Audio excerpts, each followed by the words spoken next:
Money does not make you rich eh. Kasi tignan mo ha, in my observation, maraming tao na humawak ng maraming pera, pero naubos din. In fact, marami sa kanila na baon nga sa utang eh. Bakit nagkaganon? Kasi you know what, pag marami kang pera, hindi ka na masyadong nag-iisip eh.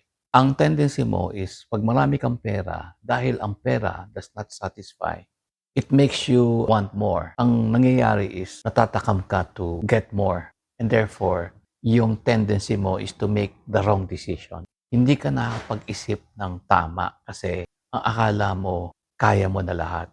Therefore, your tendency is to get more. Doon ka pwedeng magkamali. That's why having money does not make you rich. Sa totoo lang. What makes you rich is your ability to create wealth.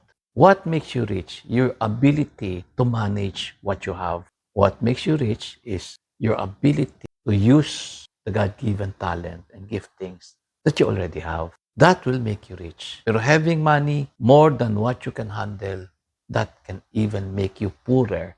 It can deceive you into thinking that you have arrived. Pero ang totoo nun, that's the most dangerous place to be. Kasi diyan pwedeng mag-umpisa yung mga maling decisions mo. Because you have a lot of money and it has entered your mind na mayaman ka. Kaya mo na lahat. Hindi. Yung nagmamatter is your ability to manage what you have. So start improving what you already have. What God gave you, start improving on that.